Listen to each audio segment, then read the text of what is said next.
혹시 끊임없이 무언가를 채우고 성취해야 한다는 압박감에 지쳐본 적 없으신가요? 오늘 우리는요, 바로 그런 우리에게 완전히 다른 길을 보여주는 2500년 전에 아주 심오한 수수께끼 하나를 풀어보려고 합니다. 노자의 지혜 속으로 지금부터 함께 들어가 보시죠. 자, 노자가 던지는 수수께끼는 바로 이 구절에서 시작합니다. 곡신불사, 시위 현빈, 현빈지문, 시위 천지근, 면면약존, 용지불근. 이게 무슨 뜻이냐면요. 골짜기의 신은 죽지 않는다. 이걸 신비로운 어머니다. 이렇게 부른다. 이 신비로운 어머니의 문이야말로 하늘과 땅의 뿌리다. 이게 있는 듯 없는 듯 이어지는데 아무리 써도 마르지가 않는다. 이런 얘기입니다. 아니, 텅 비어있는 골짜기가 어떻게 죽지도 않는 무한한 힘의 근원이 될 수 있다는 걸까요? 이게 바로 오늘의 핵심 질문입니다.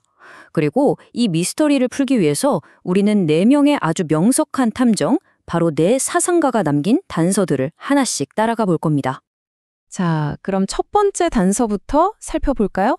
우선 이 수수께끼의 핵심이 뭔지부터 알아야겠죠? 노자는요, 그냥 추상적인 개념으로만 얘기하는 게 아니라 아주 구체적이고 강력한 어떤 여성적인 이미지로 우리를 끌어당깁니다.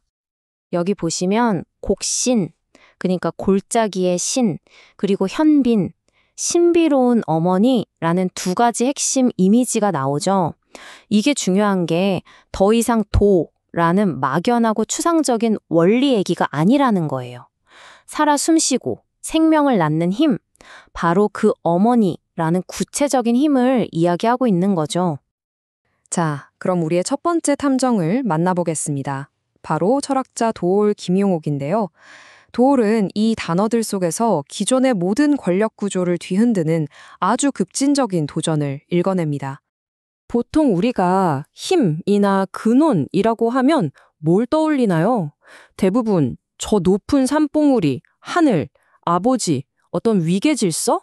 이런 남성적인 상징들을 생각하잖아요? 그런데 노자는 이 판을 그냥 완전히 뒤집어 버리는 겁니다.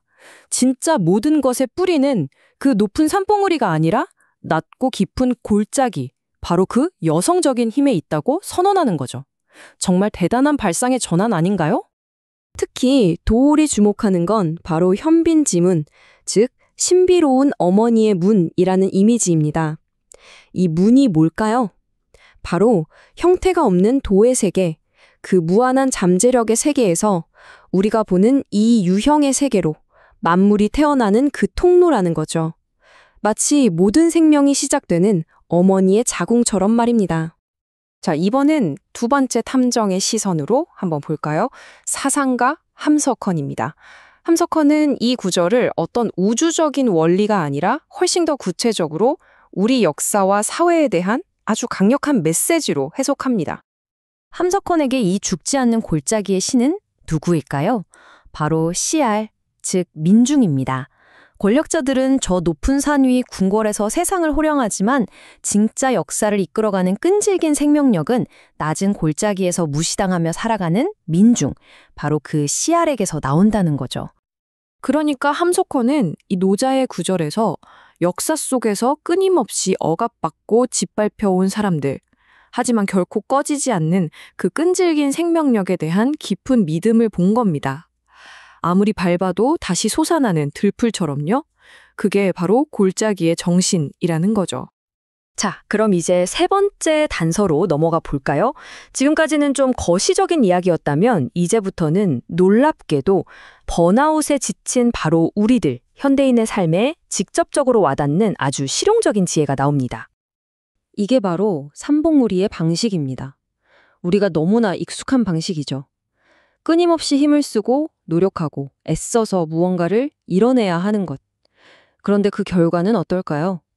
결국은 고갈되고 소진되고 탈진하게 됩니다. 이건 필연적인 결과예요. 하지만 골짜기의 방식은 완전히 다릅니다. 억지로 퍼내는 게 아니라 저절로 솟아나는 샘물 같은 거죠.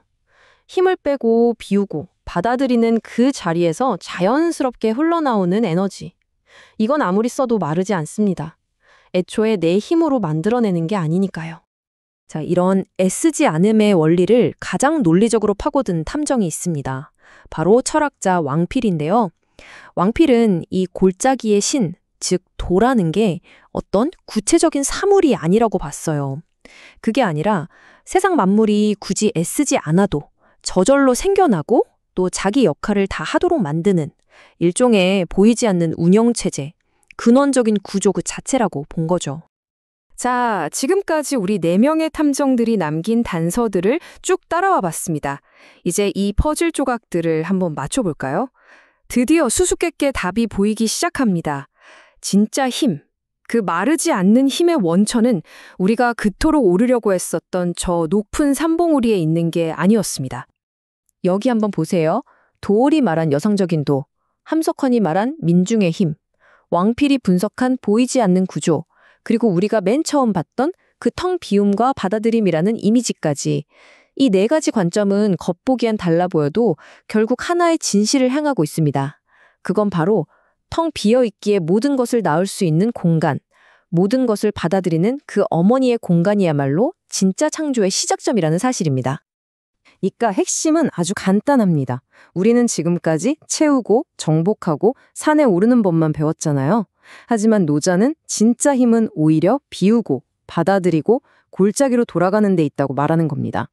이 마지막 질문은 어쩌면 끝없는 성취 압박 속에서 번아웃을 겪고 있는 바로 우리 모두를 위한 질문일 겁니다.